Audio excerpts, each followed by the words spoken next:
Her name is Dr. Dina. Okay, thank you so much.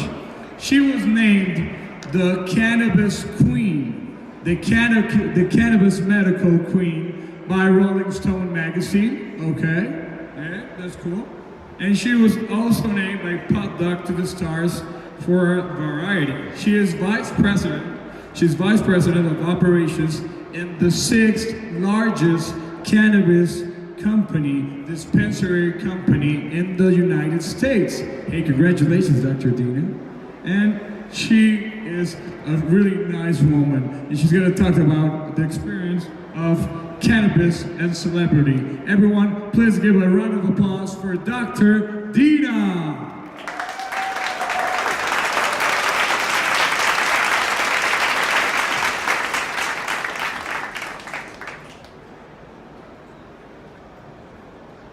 Hello everybody, how's it going? I'm Dr. Dina, and I am known as the real-life Nancy Botwin from the TV show Weeds. Who here has seen the show Weeds? Raise your hand. All right, so I guess it's gotten around a little bit. How this all happened was actually a crazy, crazy story. I used to be in the fashion industry, and I felt like I was really making a difference because I would dress people in a nice outfit and it would change their day, whether they went out for a job interview or they were getting married or whatever it was. And it made me feel really great. And then one day I got a phone call from a close friend of mine with terrible, terrible news. He had been diagnosed with cancer. But he had met a beautiful woman and they were planning on getting married.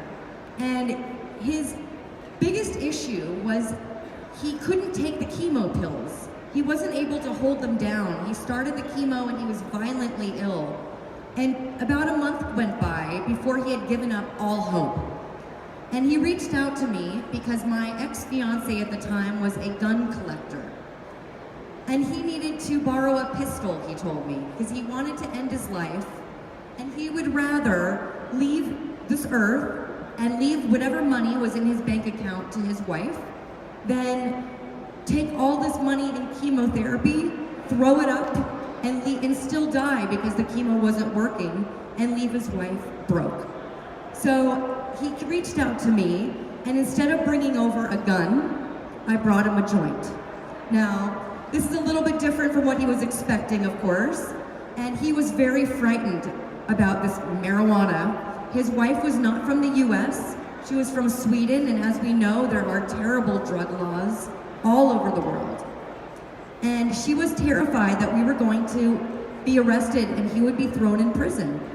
So we did not want him to be taking chemotherapy in jail. So we started researching ways to find access to cannabis for him. Now in 1996, California was the very first state in the United States to pass medical cannabis. But really, we didn't know what that meant. We knew that it was okay to use it, but there was nobody selling it. There was no doctor willing to write a letter of recommendation. We didn't really know how it worked. And I went online and I searched and searched and searched, and I found one doctor in San Francisco. Now I live in Los Angeles, so San Francisco is quite a little ways, about 5.5 hours of a drive. So I drove my friend all the way to San Francisco so that he can procure his first doctor's note. Once we made it, and he got this letter, which the doctor took 5 minutes to look at him. He looked at his medical records and said, "You have cancer, of course." So from that moment, it really brought me on this journey, because here is my friend that has this legal note saying he could use medical cannabis, but where is he supposed to get it? And I felt really strongly about the fact that people should have safe access to this plant. And this was so many years ago. This was in 2002. So I went to the city of West Hollywood. The city of West Hollywood is a private independent city in Los Angeles County. And we happen to have a large number of people living with HIV and AIDS in our city. Well, that was my window of opportunity, because I went to the city and said, you have all these people living with AIDS and HIV and cancer, and you are not doing anything to help them. and I would like to open a dispensary and provide cannabis to these people. And they looked at me and said, "You're crazy." Well, we know I'm a little crazy, la gringa loca over here, but I did. I opened up a doctor's office, and soon I opened up a dispensary, just weeks after my doctor's office, because I would have hundreds of people coming in, just like this room, to see my doctor, and they all would ask me the same question when they would leave: where do we get our medicine? And rather than sending them to a park or the corner down the street and say, stand around until someone approaches you, I wanted to give them a better option. So we created the very first dispensary in West Hollywood. We are now the oldest operating dispensary in the entire United States. It's been a wild ride. It has not always been as easy as it is now. Not that it's easy, but in the beginning, we had a lot of pushback from the federal government. I've been raided so many times by the DEA in my dispensary, where they break my doors, they steal all my medicine, they take all our money, they leave us in handcuffs for hours, but then they leave, and they kind of laugh on the way out. And you know that the DEA is the only group in our government that is allowed to keep 100% of what they take from a raid. So they created this situation where it was financially beneficial for them to raid these dispensaries but not shut them down, because they wanted them to rebuild every couple years so they can come back. And unfortunately, we lived through that time. Now, when I started our dispensary, we had a lot of Hollywood types that would come into the shop, whether they were movie stars, actors, producers, directors, writers, and they were all very, very curious about what I did for a living. And they would ask me questions, and of course I would answer. And little did I know that they were planning on writing a TV show based on my life, and that's where the TV show Weeds came from. So I don't kill grandmas, and there's a lot of stories in there that are not true, but we've had a lot of movement from that day. But the part where Snoop Dogg is my friend, of course, is true. And Snoop Dogg gave me the nickname Dr. Dina. I am not a doctor, I'm not board certified. As I like to tell the gentleman, don't ask me about your prostate, I cannot help you. However, I have really created this name for myself, Dr. Dina, as far as medical in the industry, because when someone like Snoop Dogg says your name, people listen, right? So I went from literally being obscure, no one knew who I was this woman that had a dispensary, to she's Snoop's doctor. And it was actually a funny story. Rolling Stone magazine reached out to me one day, and they said, we have a special request. We know that Snoop Dogg wants to take photos in your store. Immediately I knew what he was talking about. It was my grow room. Of course, Snoop Dogg wants photos in my grow room. And so we planned to have him come out. The next day, when the photo shoot was supposed to start at 1 p.m., at 11 a.m., the DEA came and raided us and took all of our plants, all of our money. So we had to cancel that photo shoot, which is a little embarrassing, but it goes to show you in the cannabis industry, nothing is 100%. We have to go with it. We are gonna get hit, you just gotta take those hits and keep on moving. Well, let's move on forward from there. Once Rolling Stone came to the store, they said, wait a second, we wanna know about you, and they wrote this article about me, and all of a sudden, media started to snowball, which is a little strange for me because I was always told by my lawyer, no evidence, no photos, no proof, you don't talk to any media, you never give an interview. And here I am speaking to Rolling Stone magazine and providing photos of myself in a grow room with my plants. And it was a really exciting time, but very scary, as you guys know, to be in a country where it's not federally legal and they can come in and do whatever they want to you. So luckily, the power of numbers really kicked in. I think that once that Rolling Stone article came out, I got the attention of Vice, and a bunch of other places started writing about me. Those stories started getting out, and I have a lot of friends that live out here that first heard about me from one of these articles or whatever, and that shows that cannabis is really international. Cannabis does not discriminate whether you're white, you're black, you're brown. It helps everyone. And that is really important thing to understand, is that whether it's CBD, THC, CBN, CBZ, everyone can benefit from this. Now, because I've had the expertise of working in a dispensary for 17 plus years, I've had access to many people that are sick. And let me tell you, there's nothing better than watching someone come in so violently ill, and then watching them come back 2 weeks later and they're in their workout clothes because they just had a great workout, and they're telling you how you changed their life, right? There's nothing better than that. But that wasn't getting the attention of the media. People don't want to hear one story from Bob or John or Steve. In fact, many doctors would look at these stories and say, it's a miracle that their cancer went away. It wasn't the cannabis. It's much easier for those people to think it's a miracle, right? So we needed to change the way we do things. And the one thing that I felt that was the most powerful is celebrity. If I could get my celebrity friends involved in what I do for a living, maybe we can get more eyes. More people will learn from this. It's really funny that I never used to introduce myself to people as Dr. Dina, and if they came into my dispensary and they asked for Dr. Dina, I knew immediately that Snoop Dogg had referred them to me. And before you know it, everyone started calling me this, right? Well, it's really been amazing watching how you can grow celebrity, right? Now, I don't think of myself as a celebrity, but in the cannabis industry, when I go to a High Times Cup, all of a sudden I feel like I put out a hit album, right? Because everybody wants to meet you, because everyone wants to get involved. And I think it's really important to have a connection one-on-one with people.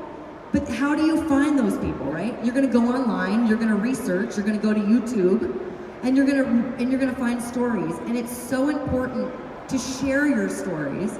And you don't have to be a celebrity to do that.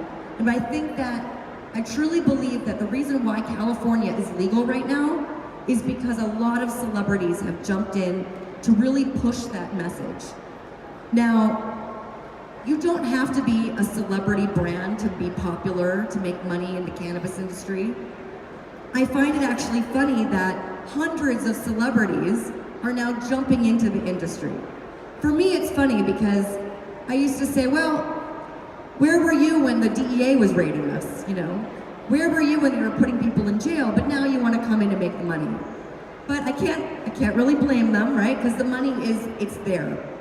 The question is, how do we make that money go to something good? Now, I started a nonprofit. It's a federal nonprofit. It's called freedomgrow.org. And Freedom Grow raises money for people that are in jail for cannabis.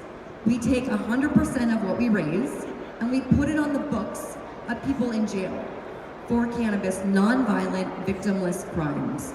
There are people locked up all over the world. And unfortunately in the US, we have people serving life in prison because they had a joint on them, or a seat in their car, or they were a mechanic and they operated a vehicle that was used to transport cannabis. So even though we're all here today to talk about money and how to get into the industry, we cannot forget where we came from. We cannot forget the people that led the way, and we have to make sure we get these people out of jail, because it's not fair that we're all sitting around while people that were doing this before us are in prison.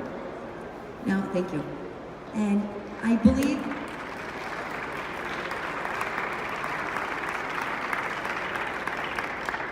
so I truly believe that there's power in numbers.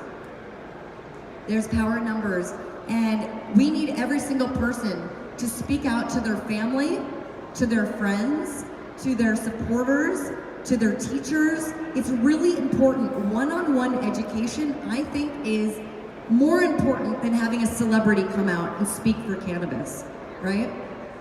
But the interesting part about these celebrities, they don't hold licenses. And that's what a lot of people here are probably very interested in. Once you acquire a license to operate in the cannabis space, what are you going to do with it? Are you going to grow a strain of weed and call it after your grandmother, maybe? and give her that as a little, thanks, Grandma? Or are you going to come up with a generic brand? La Verde, we can call a strain. We come up with brands like this, but you want something that's going to stick. Now, it's very easy to make a deal with a celebrity to tie them in to your brand. Now, let's give Snoop Dogg a little attention. Snoop is the first celebrity to join into the cannabis industry. It started when he came into my dispensary and he saw all the names of the different types of cannabis, and we had about 80 different types. And he said, how come there's no Snoop Dogg strain? And I said, let's go to the printer and let's make one. And I printed out a sheet of labels and I stuck it on whatever brand, whatever strain he liked. Well, this became very popular, where everyone was coming in for the Snoop Dogg, the Snoop line, the Snoop Dogg executive branch. I had 3 different types because he kept coming in and renaming strains. Well, then other celebrities would come in and they would see that Snoop Dogg had a strain and they would say, well, where's my strain? So we were literally just making up labels and labeling things ourselves, and it became so popular. It was like the thing. We had the 2 Chainz, we had the Snoop Dogg, we had the Fabulous, we had the Big Papa, we had and those strains would sell faster than some of the other Blue Dream or Super Silver Haze. And we were starting to learn that people actually like, the novelty of touching something that their favorite celebrity had something to do with it, even though they didn't grow it and they didn't package it, but their name is on their sticker. Snoop started realizing this very quickly and said, how come I'm not making any money off this? And so he made a deal, and he is now a cannabis licensee IP holder with a brand in Colorado, and he's done very well. It's a company called Leafs by Snoop. I believe it's Live Well that manufactures for him. That has now become the new hot thing to do. We have the rapper The Game. There is 2 Chainz with his gas. Everyone wants to get in and name their cannabis what they call weed. Now, they're going up against big brands, and a lot of these big brands have a lot of money. And what people don't realize is just because you have put a product on the shelf does not mean that it's going to sell. Now in California, we went legal last year, which was really crazy because I had no idea what was going to happen. No one knew what was going to happen. And I just assumed that as soon as January 1st came, there would be a line of people out the door waiting to get high for recreational cannabis, which I actually hate the word recreational because I believe it's adult use. I believe that recreational kind of hurts what we're doing. Well, I was wrong. There was a line, all right, but it wasn't young people necessarily. It was all ages. There were people that were 90 years old, 70 years old, 50 years old, 30 years old, and they all said the same thing. I waited my whole life for this moment. And although some people waited a little longer than others, we've all waited for this to happen. And it did. And it gives me hope that it's going to happen in other places. We've seen it really move quickly, but it's scary. And now that we are licensed, and for me, I started with just this small dispensary, and now we have licenses for adult use dispensaries, for medical, so we have several dispensaries. We are moving out of California. We have Portland, Oregon, but we also manufacture, we cultivate, we distribute. We are touching every part of the plant in every license in California, which is really exciting because now we're going to have consumption lounges. That has been our biggest issue as far as when people come in, and whether they're from out of town or they live in federal housing, they can't use cannabis in their hotel room or in federal housing. Where are they supposed to medicate? Well, now we are building these consumption lounges where people can go, they can procure their cannabis, they can sit down and have a coffee and a little bit of tea, maybe a snack, and they can smoke a joint and have their dabs or whatever it is, right? That is the future. It's making it accessible to everyone. So even though you want to get involved in the cannabis industry is so wide. There are so many aspects to it. Whether you're cultivating, whether you're manufacturing. So in California, if you are a cultivator, you cannot package your product into single-use products. You have to have a manufacturer license. So you have to send it off to another party. Now, that party is going to take a percentage of your sales. Now you have to sell the product. That has to go to a distribution company. The distribution company is going to take a part of your sales. Now you sell it to the dispensary. Guess what? This state is going to take part of your sales. So there is a lot of tax money and charges that trickle down to where you don't make as much money as people think that we can, or we used to at least. You know, the price of product is dropping, quality is going down a little bit because people are rushing to get their product on the shelf. But if you have a celebrity name, you cannot give it subpar product. So you really have to have the best product out there. If you guys end up getting cultivation licenses and manufacturing licenses, I'm going to come to you with all of my celebrity brands and say, let's do a licensing deal. Let's bring this to Mexico. Let's promote it because it's going to get eyes on your product. As a dispensary owner, I might only carry 2 or 3 celebrity lines, but it brings people in and they might buy all the other items on the shelf. I don't think that celebrity lines are the most important, but as you just heard recently, Martha Stewart has signed a deal with Cannabis in Canada. So there will be Martha Stewart dog treats, CBD dog treats. You know, I know that if my mother or someone was going shopping for CBD dog treats, they might pick Martha Stewart's over a name they've never heard of. That's just the same with all celebrity brands, so why would it be any different for cannabis?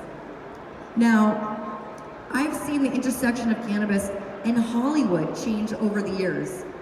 We all know Cheech and Chong. These days, Cheech and Chong is actually frowned upon in our industry, even though they were the ones that kind of made it seem cool and okay to use cannabis. But nowadays, no. Nowadays, it's about responsible use and getting the message out. And I had the pleasure of being the cannabis consultant for the TV show called Disjointed, that's on Netflix. So go check out Disjointed, it's a very good show starring Kathy Bates.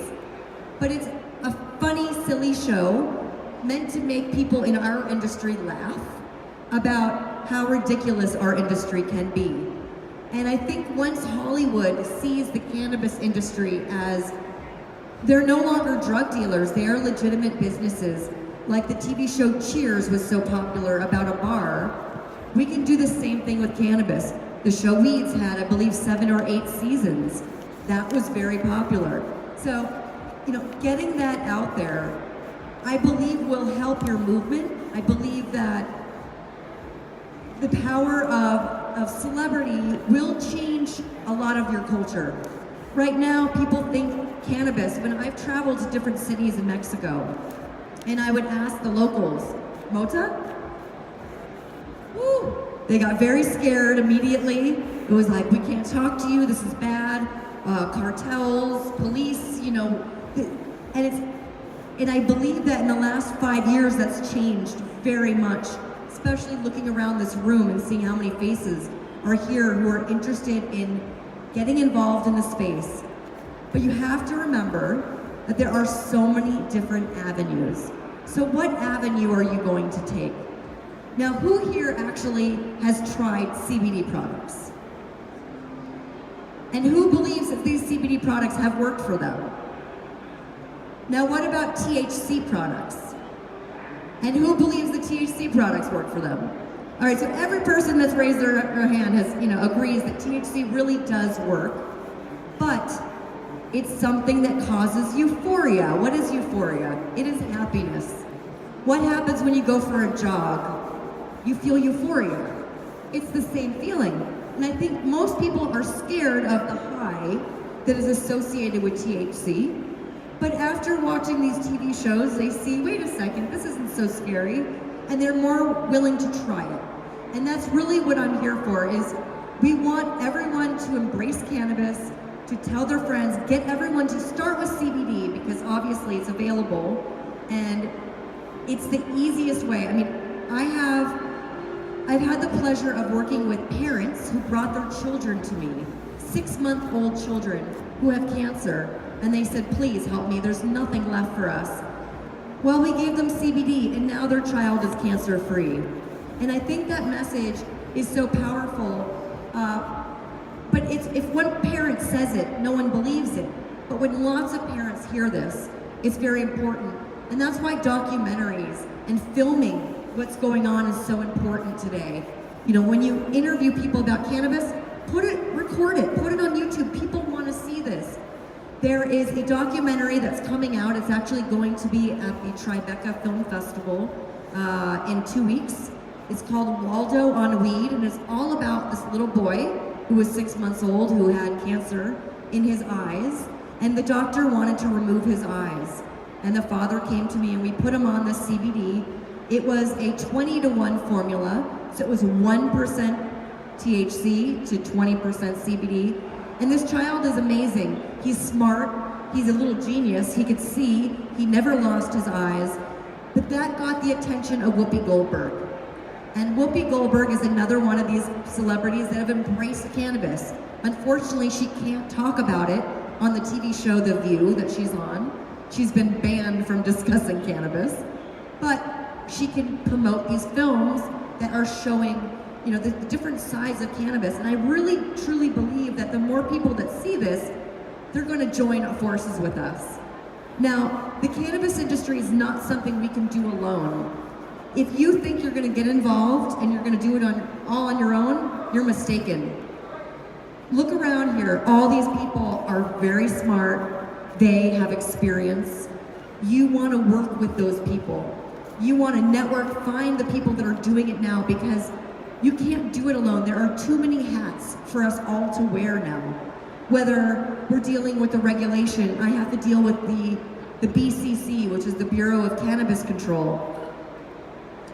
They can check my computer system, my track and trace, and they can tell me if something's missing before I notice it. And I have to explain where that product went. I have 24 hours to find that missing product, or I get fined. These are things that never happened before. Before, if someone was sick, I could just say, hey, take all of this. It's free. It's a gift from me to you. No, nowadays they want their tax money. So we're still working, and I hope that Mexico can remember that a little bit away from what California did, we lost compassion in California. And compassion is a very important word. It's something that we were all built on. When I first opened my store, if someone came to me who was sick and they said, I want compassion, that meant free cannabis, and I had to give it to them. Why? Because the city was letting me operate, because I was going to give free medicine to people. Nowadays, this doesn't happen. Now the state says, we want our excise tax. We want our 15%. Well, people are being taxed an extra 35% on their cannabis. So if you look at how much you're paying for the cultivation, manufacturing, distribution, and then retail, it adds up so quickly. And we can't forget about the people that are truly sick. Sure, there's always going to be people that want to get high. You're always going to have your Snoop Doggs. But what I say is, everyone who just wants to get high for a reason. All use is medical use. If you have stress after a long day at work and you feel like smoking a joint, that's medical. If you have a headache, that's medical. If your husband or your wife drives you a little crazy, that's medical. So I truly believe that people don't just want to get high, they want to feel better. I think that cannabis can really help people's lives. I think that it changes the way that you see the world. And I really truly believe that we will get to the point where cannabis is going to be legal all over the world. And I've been blessed to go to different countries and see what they have going on. It's amazing. We were just in Spain for Cannabis in Barcelona, and it has grown. This industry has grown so much. I am so proud of it. But it's true that I really believe that the intersection of the celebrity world is why we're seeing it more in the news, why we're being talked about. And I think it's very important to continue talking about it. And the best way to do that is to educate. So by educating everyone you know, and that's how I started, I would actually go up to random police officers and ask them how they felt about cannabis. They would tell me it was illegal, and then I would say, well, what if you had cancer? What if you had MS? What if you had Parkinson's? And before you know it, the police officers in my city would stop at my store, my dispensary, and they would say, we have a gentleman in the car. We think he's a little crazy. Maybe cannabis will help him instead of taking him to jail. So we would give him a joint. That is changing the world. If we could do that everywhere, we won't have to worry about the fear of Big Brother looking up at us. Because here, everyone in this room, we like cannabis, right? We want to get into business. We're not drug dealers. I mean, I've never seen myself as a drug dealer. I am a healer. I give compassion. I teach people how to medicate, how to heal themselves, and how to really make themselves better. Any one of us can do this. And I think it's so important to start with your grandparents, because they're the ones that never judge you. Go to your parents, go to your grandkids, your nieces, your nephews. Make sure they all know what it's about. Because we have to represent this plant. We are all responsible for how the world sees us. And I really truly believe that Mexico can come in and make real waves with this plant. There are so much opportunity that this plant has brought to us. When I look at kids or teens or 20-year-olds, I like to think of myself as that age, but I'm not. There's not much opportunity for these kids these days. How are they going to buy a house one day? I wonder, right? Well, then the cannabis industry hit. And I'm looking at all of these amazing, successful people, these faces that maybe otherwise would not have made it. And so I really believe that pushing the cannabis industry is so important for your country. It brings in ridiculous amounts of tax money. It can help the schools. It can help the roads. It can help healthcare. And I believe that it's going to change the world. And I am really looking forward to seeing Mexico make some real changes. I know medical is coming, not soon enough. And I know that once medical hits, I give it 2 to 3 years before you guys go adult use. Because once everyone sees that the amount of money that's coming in, because really, don't you feel bad taking money from sick people? At least I have always felt bad. The pharmaceutical companies, of course, don't. But we want to help them.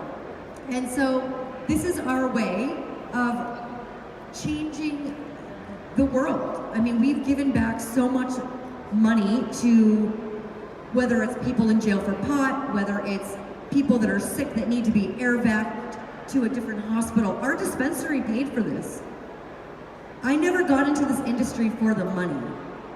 I truly believe that when you get on an airplane and they tell you that if the cabin loses pressure and the oxygen mask drops, and you're traveling with a child, put the mask on yourself first and then your child. Because if you can't breathe, you can't help your kid. And so I think it's the same for the cannabis industry. You need to be able to make money to pay your rent so you can help all of these people. And for me, it's not making millions of dollars, but it's about paying my bills and making sure that people have safe access to clean cannabis. It's so unfortunate how many people have lost out in this year. Since last January, the regulations in California have changed dramatically. When we first started, we could sell any product that we bought, and there weren't many products available. So as long as you had a license, we could buy from you.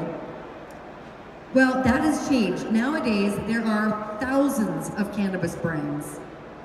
What makes your brand special? Why should I buy your brand? I have a limited amount of shelf space in my store. And that's something really important for you to think about.